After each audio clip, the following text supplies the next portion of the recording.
Just a quick note, a lot of this video has been edited to kind of save on time. So your actual setup process time might vary depending on your environment. We're going to go ahead and walk through a setup of Mevo in kind of a logical top-down order, starting with configuration servers. And this page is one of the pages where we need to set up the access credentials and some informational value we need about our PKI AAA servers.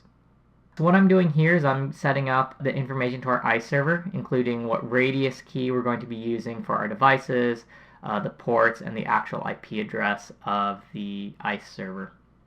Now, if you're also running a Microsoft Certificate Authority, you'll need to get that added on this page as well. We actually recommend using an iOS, a Cisco-based Certificate Authority, just running on your SDP router. But if you are using a Microsoft Certificate Authority, Mevo does support that, and you would need to add that information to this page as well. So go ahead and just add a new NDES server, put in the access credentials, and you'll need to put in your CA fingerprint here as well.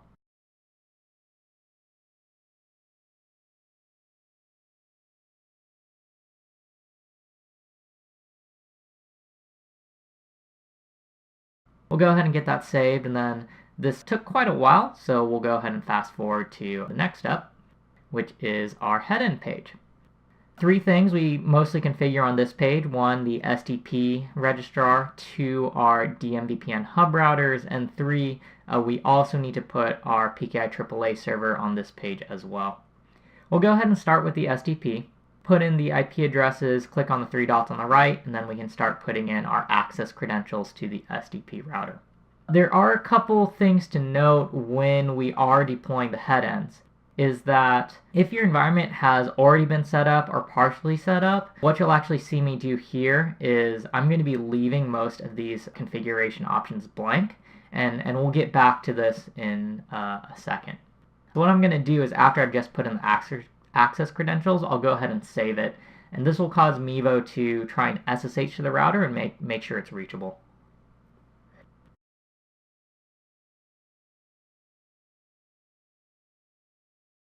Now that I've put in the SDP, I'm going to go ahead and put in our headends, our DMVPN headends. And I'm going to go and put in a suffix. And the reason I'm doing this is we have multiple DMVPN headends. For example, we have different headends in different data centers. So if you're running an environment where you've got multiple different data centers that your spokes are supposed to connect to, you're going to want to go ahead and put in a suffix here as well. But similar to the SDP router, put in the IP address. We'll typically be clicking on these three dots, so wherever we are in Mevo, to open up more information. And on this page here, we'll actually go through the process of what it looks like to kind of configure something for the first time and get something set up if it's never been done before.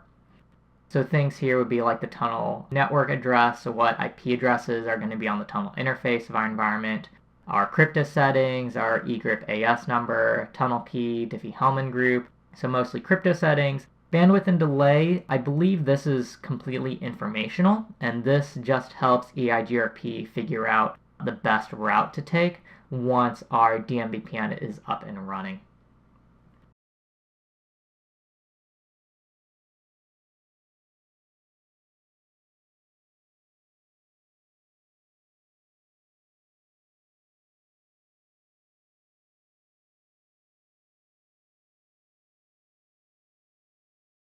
So once everything's saved, we'll click back, and then we need to actually go into the router itself. And so this new set of triple dots we just clicked on is where we'll put in the access credentials to the actual DMVPN headend router. So we need to make sure we do both. A lot of times it's very easy to do one and forget the other, because when we create the DMVPN cloud line, you see Mevo actually creates multiple entries, not just one line like it does with the SDP.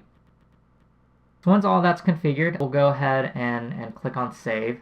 Mevo, again, will try to SSH to it. And I'm going to go ahead and fast forward the video as I configure our second headend here. But again, it's mostly exactly the same thing.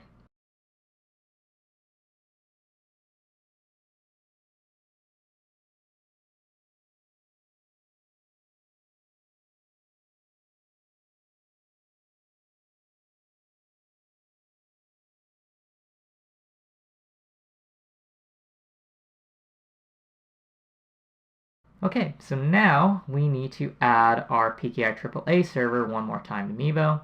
Go do add PKI AAA and click save. We are running ICE 2.2 in this lab environment here. We do support ACS, but I do believe ACS is no longer being supported by Cisco. I believe they've ended that. But if you are running ACS, Mevo still does support up to, I believe, 5.6, 5.8, whatever the latest version of that was.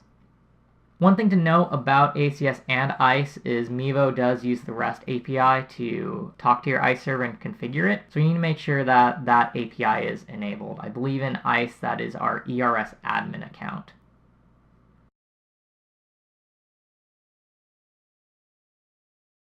So what I'm doing now is I've selected all our devices and I'm running an inventory on it.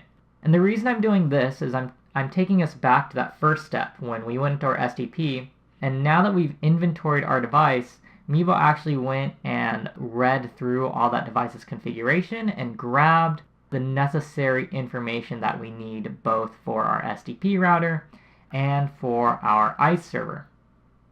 So if we go back now into our ICE settings, here we can actually double check and make sure that all of our identity groups that it's going to be creating for us is being put in the correct locations.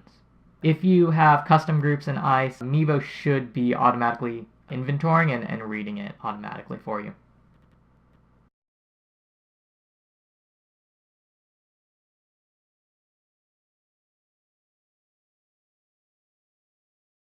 Now, one more thing we can do is we can select our devices and click on deploy.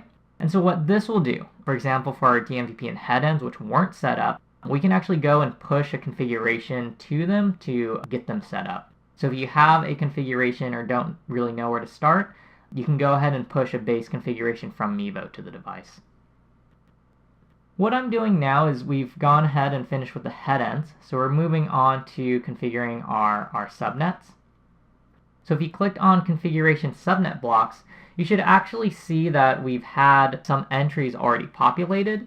And these entries are our tunnel network addresses that have been configured based off of how we set up the DMVPN headends on that headend page. What I'm doing here is I'm editing them to exclude some of the lower IP address ranges, just because, if we want to scale this environment later, I want to make sure all of our headends get the lower number IP addresses of that tunnel space.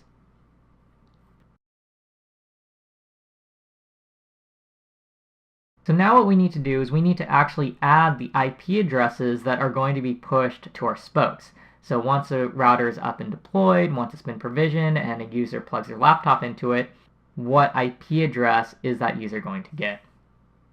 So what I'm going to do is I'm going to leave the LAN type as default, give it a name, give it a description. The network address and subnet here is, if you think of it like a pizza, this is the size of the pizza that we are making. So are we making a /24 inch? Are we making a /28 inch, a /16 inch, a /17 inch pizza? And then if we scroll back up, this LAN subnet mask is essentially how many slices are we making of that subnet block, of that pizza.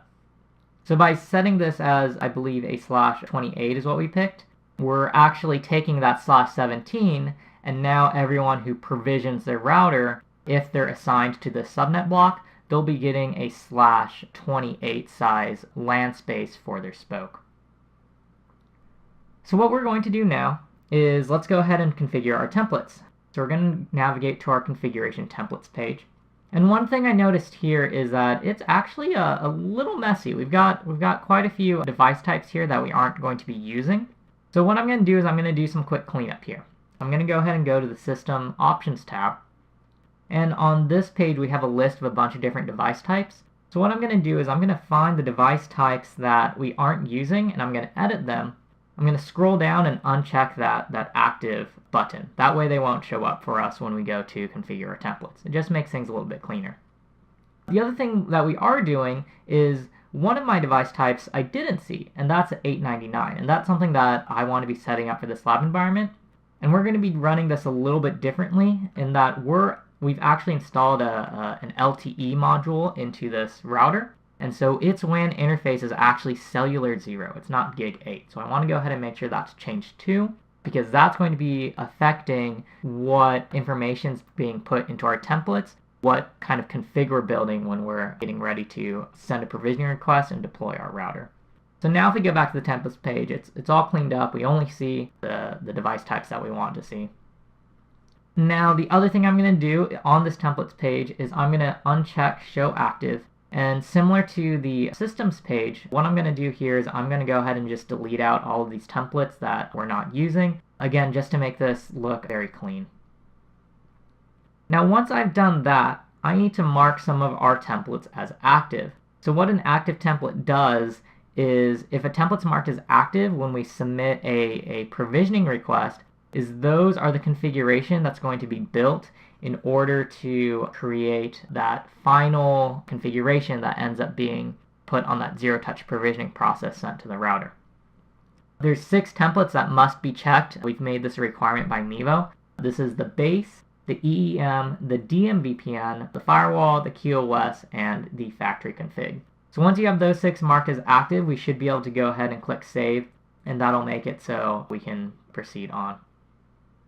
Now if we actually open up these templates, we can take a sneak peek and see how this really is just iOS CLI. And I'm going to go ahead and just copy and paste in the actual configuration that I want to be put on the router. What Mevo came with was some stock configuration, but I already had the configuration I want saved in a notepad somewhere. So I just went ahead and copied and pasted that in. So we're going to go ahead and do the same thing for our other device type, the 899.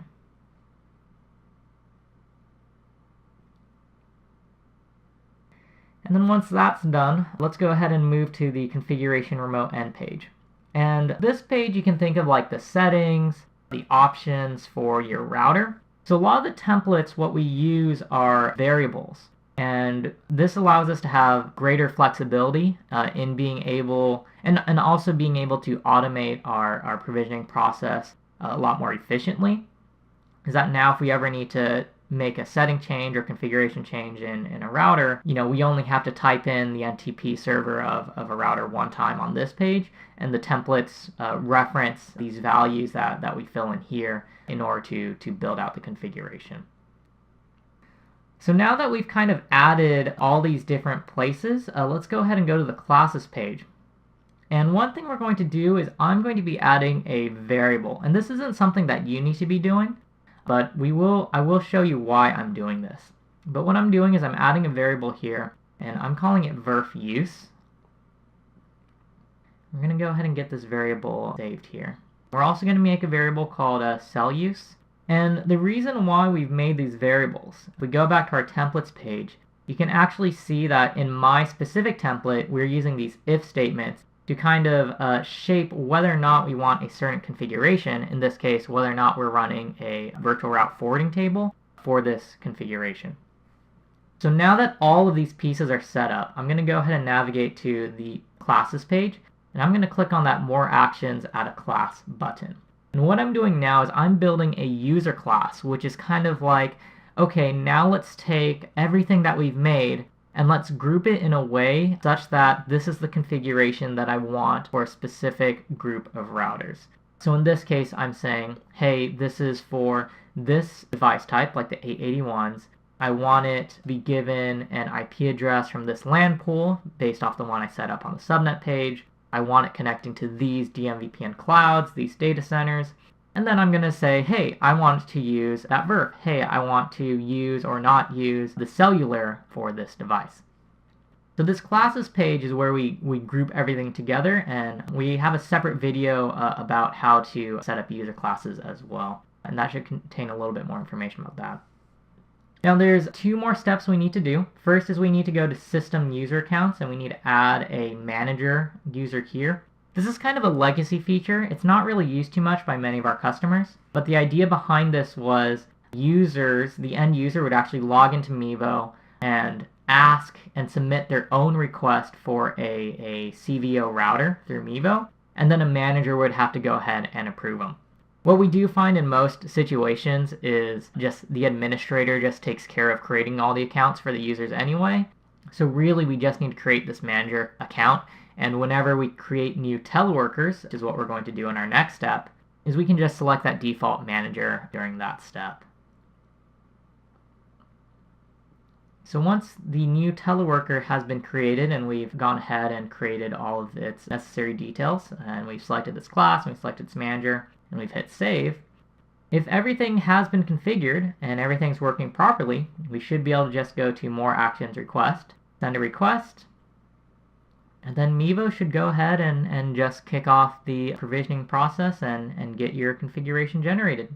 And that's really all there is to it, to configuring your Mevo server. We've got a ton of other YouTube videos that will cover some of these steps more in detail. This was just kind of a quick overview of what pages we need to go to and the things that need to get done in order to just get your Mevo environment working at a base level.